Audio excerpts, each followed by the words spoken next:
origem do mundo e da própria vida sempre intrigou o homem. Desde que surgiu, a humanidade tenta entender os fenômenos naturais. Dia, noite, mudança de estações e o próprio ciclo da vida. Os primeiros a estudar e buscar respostas para essas questões foram os filósofos. No Ocidente, especialmente os gregos. Tales de Mileto foi o primeiro a tentar explicar de maneira racional os fenômenos naturais, sem apelar para deuses e outras teorias sobrenaturais. Acreditava que a água era o princípio de tudo. Pitágoras até hoje é considerado o pai da matemática. Explicava o mundo por meio das relações matemáticas. A organização desses saberes deu origem, entre outras coisas, à filosofia natural, de onde veio a física. A física é a ciência que observa e estuda todos os fenômenos da natureza, aqui do planeta Terra e mesmo fora dela. De partículas invisíveis ao olho humano até a formação do universo, a física estuda tudo. Ninguém melhor do que um especialista para falar de física. Por isso, convidamos o professor Francisco de Assis, do Instituto Federal de São Paulo, para conversar um pouco com a gente. Francisco, como surgiu a física? A física vem da palavra grega para natureza. Então ela surgiu junto com o Big Bang, junto com o nosso universo. Mas como ciência, como área do conhecimento, ela só foi tomar corpo depois do século XVII. Qual a importância da física nos dias de hoje? Hoje, toda a nossa tecnologia é filha das teorias físicas. A eletrônica, os computadores, até as mídias sociais que surgiram ultimamente, todas elas vieram das descobertas da física durante o século XX. Um dos primeiros fenômenos que chamou a atenção dos gregos foi o movimento. Começaram a questionar se os movimentos seriam realidade ou apenas ilusão de quem estava observando. A resposta veio com a física. O movimento existe. Mas um objeto se move ou fica parado em relação a outro? Professor, como pode o mesmo objeto estar em movimento ou parado em um mesmo momento? Tudo depende do referencial que você usa para analisar o movimento. Por exemplo, esses atletas que passaram correndo aqui ao nosso lado, eles estão se movendo em relação a nós, porque eu estou adotando a nossa posição como padrão para analisar esse movimento. Agora, nós também estamos nos movendo.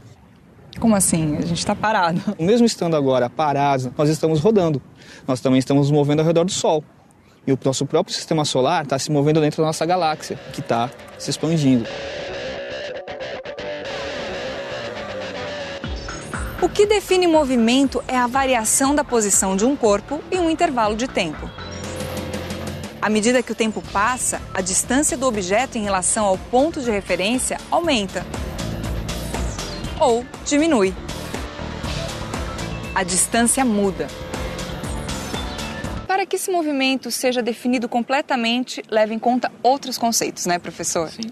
Um deles é o conceito de espaço. Agora, como entender o conceito de espaço no estudo do movimento? Vamos pegar o exemplo desses atletas que estavam correndo agora há pouco. No caso do movimento deles, o espaço era a pista. A trajetória que eles percorreram em cima da pista, ela é formada por vários pontos, que eram as posições que eles ocupavam, em diferentes instantes de tempo, que eram segundos.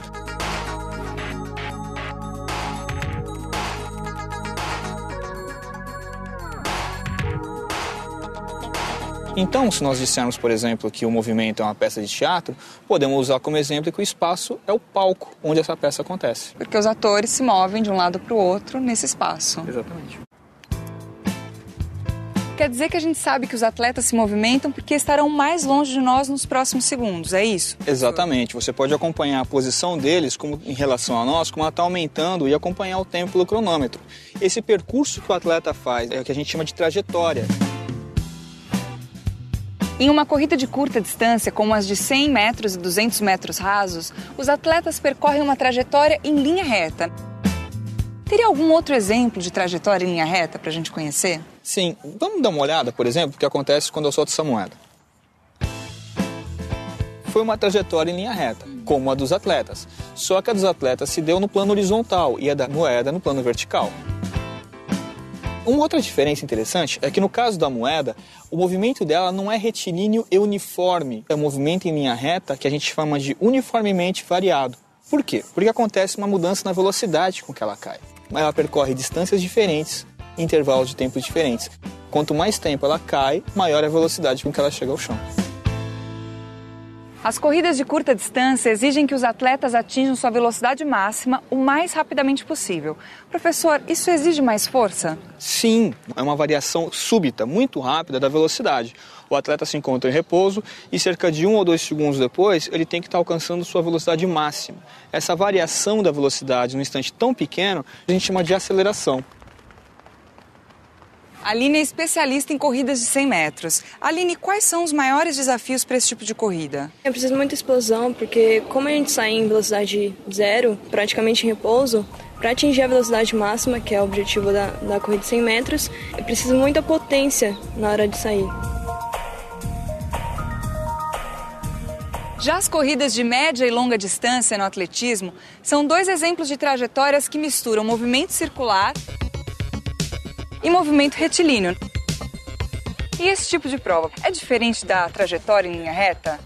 É muito diferente. Por exemplo, quando você pega uma prova de grande distância, como a de 800 metros, dificilmente o atleta vai conseguir uma pista em linha reta que tenha esse comprimento. Então a solução é encontrar uma pista como essa em que nós estamos, em que uma parte da corrida é feita em linha reta e a outra parte em movimento circular. Se você prestar atenção, vai ver que aqui tem diferentes raias. E que um atleta que corresse ali, naquela raia mais interna, teria uma vantagem em cima do atleta que corresse naquela raia mais externa ali, o que não acontece na trajetória em linha reta. Por isso que cada um parte de uma posição. Exatamente. Né, é uma maneira que se encontra de eliminar essa desvantagem. Estou aqui com o Eduardo, especialista em corridas de 800 e 1.500 metros. Eduardo, essa corrida exige algum treino especial? Exige. A gente tem que desenvolver um treino estruturado ao longo do ano e ao longo da semana para não deixar nossas capacidades cair. Corrida de 800, 1.500 até 5.000 metros são corridas onde você tenta distribuir o esforço ao longo da corrida. Então, talvez saindo rápido, depois tentando sustentar um ritmo que para você esteja confortável ao longo da prova e poupar energias para o final. Nas provas disputadas pelo atleta Eduardo, a trajetória é variada. Esse é um tipo de movimento comum no nosso dia a dia?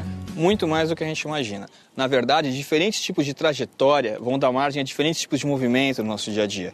Por exemplo, se nós formos analisar o movimento dos planetas, das órbitas dos planetas, que muita gente pensa que são circulares. Na verdade, o formato é uma elipse.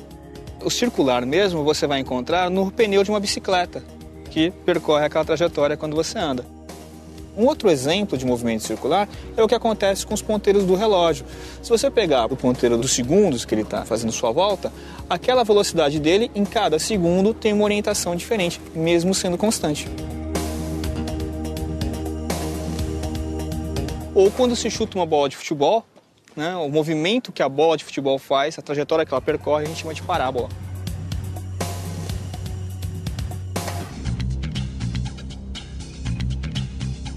Observe estes atletas. Estão em repouso, aguardando o sinal para iniciar a competição.